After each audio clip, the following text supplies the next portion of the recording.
Hello, everyone. My name is Miss Sam.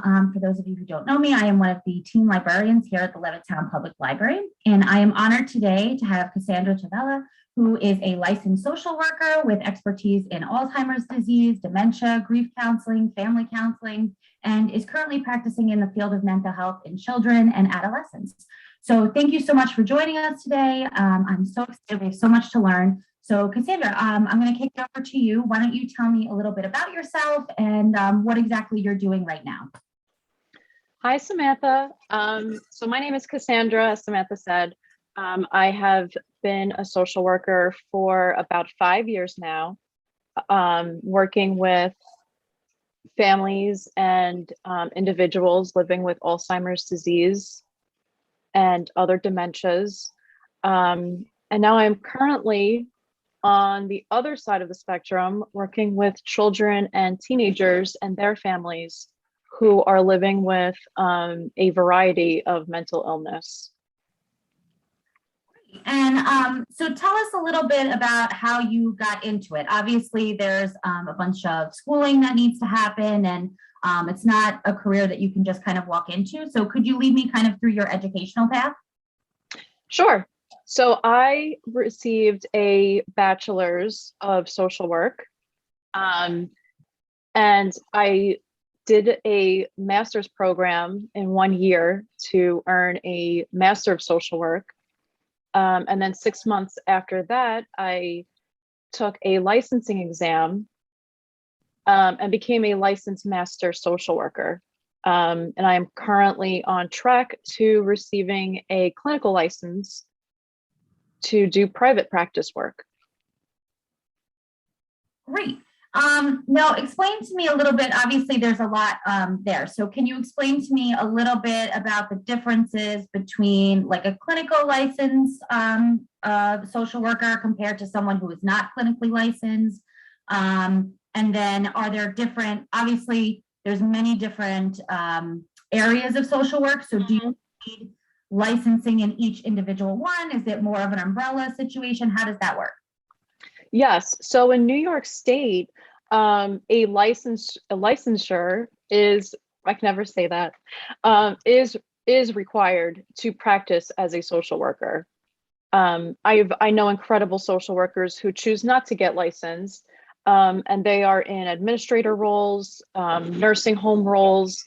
But in order to really be a practitioner in social work, you have to be licensed in New York State. To get that licensure, you have to have a master's degree. You have to complete an internship, which in my program, I completed 3. And then to get a clinical license and be able to practice on your own, you have to have an extra 2,000 hours of working under another clinical social worker and receiving clinical supervision for the work that you're doing. So when we hear the word social worker, obviously there are many different branches of social work. So can you tell me a little bit about what your day-to-day is like? What exactly does it mean to be a practicing social worker? So the beautiful thing about social work, and the reason that I love it as much as I do, is no 2 days are the same. In my role, I have 12 families that I am helping on a daily basis. And then in my other job, I'm helping families who are living with dementia and need even more extra, what I call TLC. They need that extra support daily. So every single day I am taking phone calls. I am helping families in crisis. I'm helping teenagers who think it's the end of the world and need that extra reminder that they're going to be okay. Everything is they'll get through anything that they'll get through it. Whatever that they're going through, they need to know that somebody is here for them, somebody who's not going to judge them, and somebody who's really there to help them navigate life. Yeah. I mean, that's kind of one of the beautiful things about social work is like you really are a licensed support system. I mean, you're there kind of to help and to support and lead people through some of their worst times. So that's, I mean, that's something very beautiful about that. Yes, I think that one of the great things about this is when a person is either crying or they just received a terminal illness diagnosis, or they are presented with a child that is, demonstrating these behaviors and they can't figure out what's going on. To be able to look at somebody and say, hey, I've seen this scenario before. This is nothing new, and here's what we're going to do to change the trajectory of what you're already anticipating. So here are the possible outcomes that we are going to do to help you with this situation. Yeah, that's amazing. That kind of leads into my next question, obviously. So you're dealing with situations where crises are popping up and sometimes things can't be anticipated. So obviously, I would assume that your job assignments change often. And how do you stay on top of, obviously, even in healthcare, things are constantly changing, new medicines are coming out, new therapy techniques are coming out. So how do you stay on top of this ever-changing and evolving career field? So in social work, you have to be on top of all the new information that comes out, whether it's, for example, what I do in Alzheimer's disease. You want to be on top of every single news article, every single news story that's talking about Alzheimer's. Because when you're talking with families and they're like, oh, this new cure just came out, there's hope for this and that, you really want to be the one to know, okay, that's not exactly what was proven. Let's talk about it. So in social work, you never stop learning. You are constantly immersed in whichever field that you go into. You have to be in the know all the time and up to date, and show that you are competent in what you know and what you do. And with that, do you need to maintain a certain amount of CEU credits, like additional continuing education? Yes. Each year? Yes. So social workers are required in New York State to earn 36 CEUs. I could be wrong. It could be a little bit more, a little bit less. But yeah, you are required to earn CEU credits and show when you do renew your license that you are up to date and you are competent and you do know what all the new information and techniques that are being presented daily. That's great. And then obviously, we were talking about dealing with crises and things like that. How is your schedule on a day-to-day basis? Do you have the typical 9 to 5 schedule? Does it vary greatly depending on the week? How does that work? So I always say that I am a social worker 24/7. There are just certain hours of the day that I'm getting paid for it. So this is not a 9 to 5 job. I am taking phone calls, going to people's homes. I work late at night or I'll work early in the morning. There really is no set schedule in this role. If you are in a nursing home setting or a hospital setting or an administrator setting, yes, there is that 9 to 5 schedule, but it really depends on which realm of social work that you go into. Right. That absolutely makes sense. And then with that said, obviously your schedule can change. Do you feel that there are any limitations on your personal or social life due to this type of career field? Anything that teens should be aware of if this is a career that they're looking to pursue? So of course, self-care is paramount in this field. Knowing your boundaries, knowing your limits. If you are not 100%, you should not be helping people until you are feeling good about yourself and life in general. If you're not taking care of yourself, you cannot take care of other people. In social work, from day one, I learned that you cannot pour out of an empty pitcher. So when you're presented with all of these empty cups and your pitcher is empty, you are not helping yourself and you're not helping other people. So people in my life that know me know that I always have my phone on me. There are times when I do have to pause what I'm doing and take a phone call or make a phone call.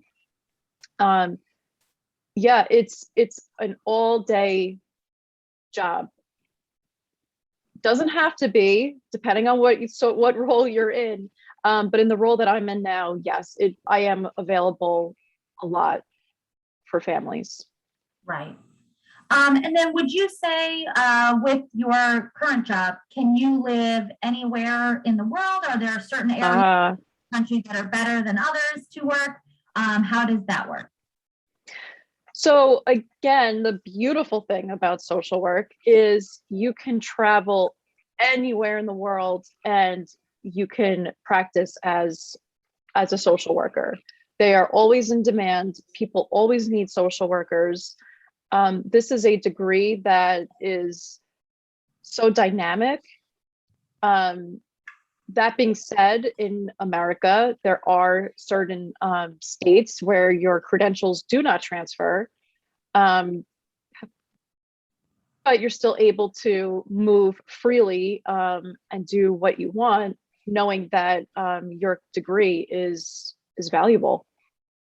Right. So if you are going to move like to a different state or something like that, obviously you would need to look into what their licensing requirements are and move. And some states are have reciprocity, some don't, depending. So it's something that you would need to look into, but it is possible to move around. Absolutely.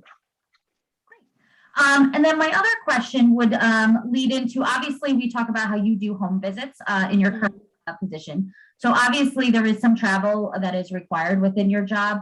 How does that work? Do you have like a certain territory? Are you pretty much anywhere in New York State? How does that work as far as the travel requirement for your position? So for my one position, all of my families live in Nassau County. That is my territory, whether it's the North Shore, the South Shore, borderline Queens. I am all over Nassau County. For my other job, it could be anywhere on Long Island. I visit people, whether in Suffolk County, Nassau County. It's safe to say I'm always in my car. People will walk into my car and it's like I've lived there forever. But it's a traveling job. You have to be comfortable in your car. Yeah, that's definitely something to consider when thinking about this position. So yeah, definitely. And then another thing is obviously technology has changed drastically in the last couple of years, even just, now with our dependence on Zoom and things like that during the pandemic and things like that. So how would you say that technology has changed within your field? Do you think there's anything that kids should be aware of coming into it? Do you see anything on the horizon that might be coming, anything like that related to technology? So with technology, it actually has helped this field tremendously with taking clinical notes on clients. And what I mean by that is I can access a database anywhere.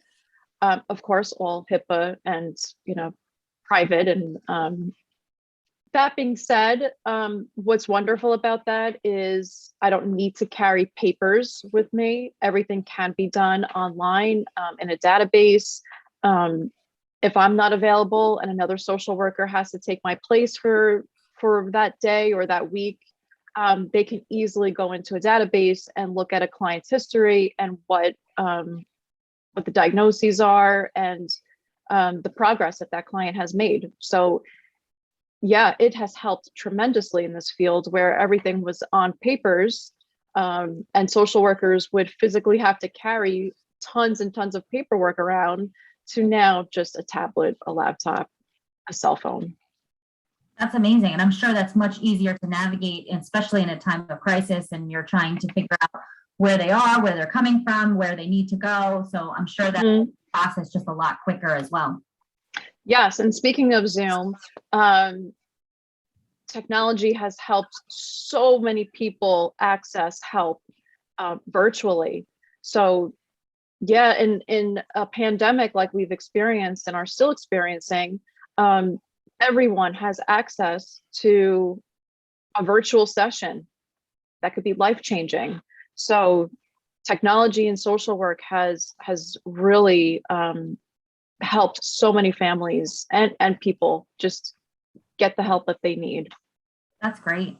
So my question is, do you find that there are busier times during certain times of the year, or is it pretty much a steady workflow throughout the year? Obviously, crises pop up all the time if they're not on a time schedule. So how does that work? Are there busier times than others, or is it pretty much busy all the time?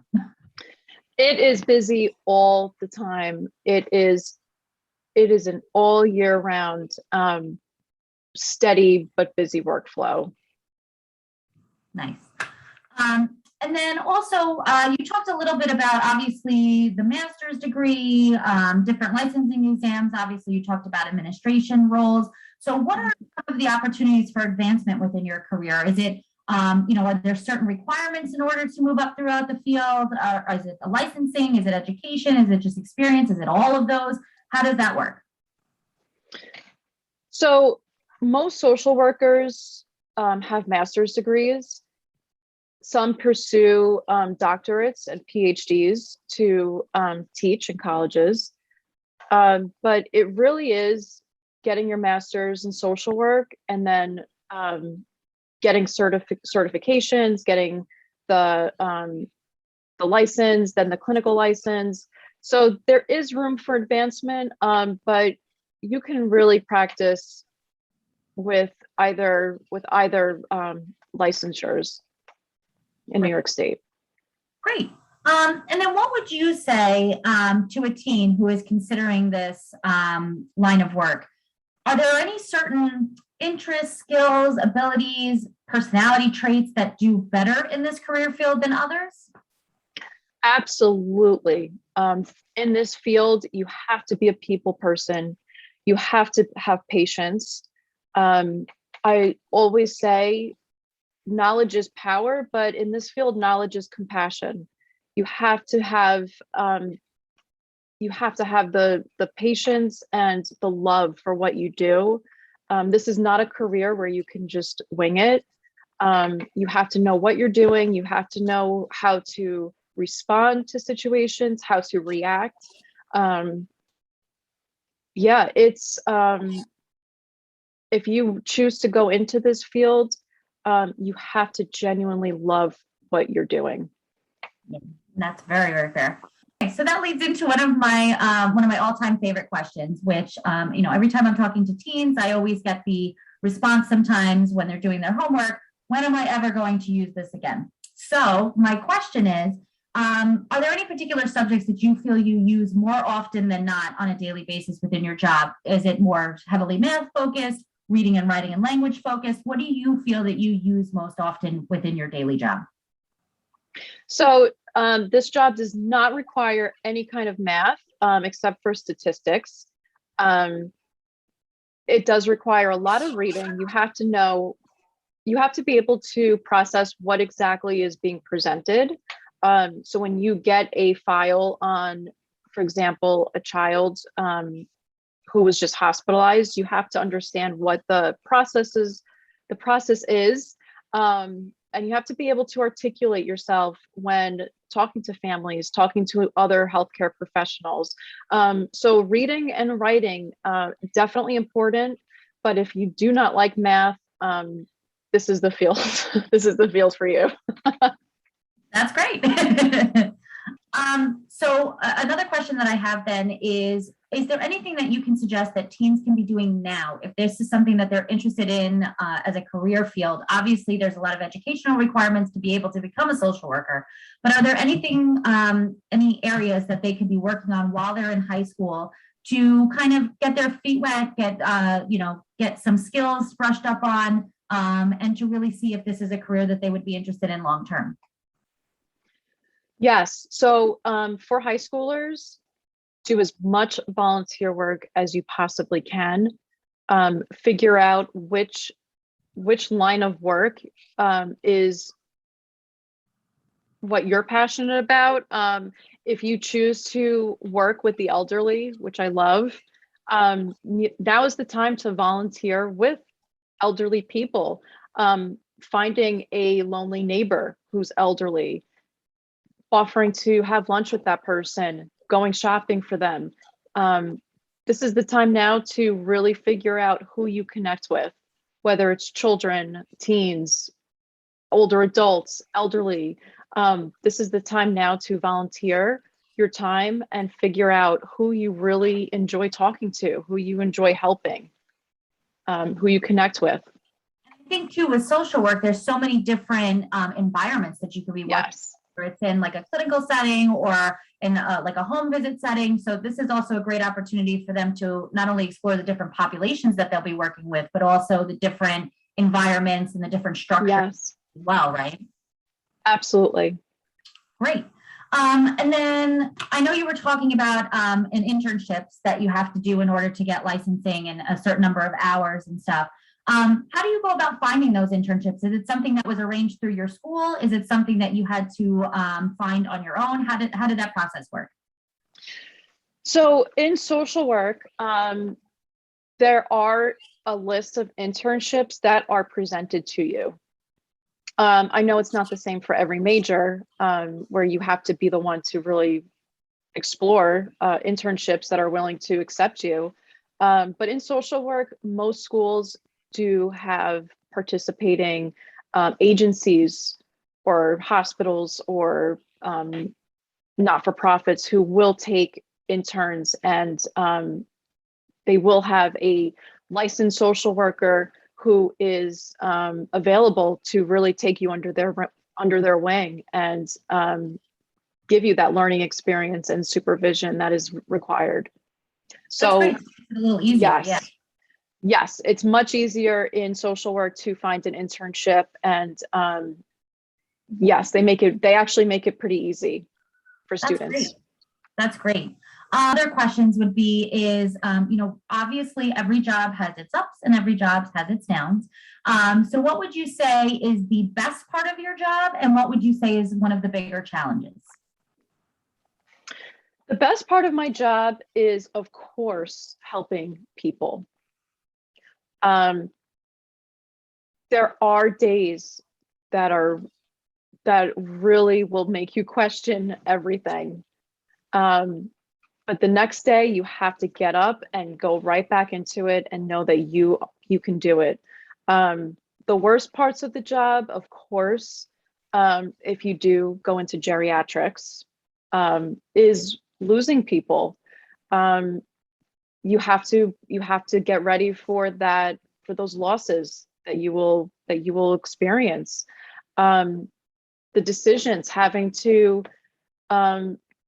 look at a family and say, okay, this is not working for that child. What are the next steps to making sure that that child is placed in a safe and loving home? So you really are making these life-changing decisions for people, for children, for families. Sometimes those are not decisions that are mutually agreed upon. So some of the worst days is having to be that person that comes into the picture and has to make these decisions for family. But overall, it's all about helping people, and at the end of the day, as long as you know that because of your work, you made a difference to somebody, it's all worth it. Yeah, I mean, that's truly inspiring. So, I mean, that's definitely wonderful. My then would be, do you have any words of wisdom, any last minute advice that you would give for a teen who is considering this career field and thinking, you know what, maybe this is the right field for me? So almost every social worker that I know has faced challenges that they have overcome. And one of the driving factors of going into social work is experience. Being able to say, I have been through this, I know how to get out of it, and I'm going to help other people in the same situation. If you are that person that friends, family members, neighbors come to for help, and you're always willing and able to do so, this is the career for you. If you find that you feel a sense of purpose after helping a homeless person, helping a child, helping an elderly person, this is the career for you. That's great. So I just want to again say thank you so much for taking your time and joining us today and just really inspiring us to even think about social work. I just think it's such a rewarding career, and there's so many different aspects and so many different areas that you can go into. And I just think it is definitely a very vibrant and wonderful career field that teens should definitely consider. So thank you so much for sharing all of your time and your wisdom. Absolutely. And, yeah. Thank you so much, Samantha. Thank you for having me on today.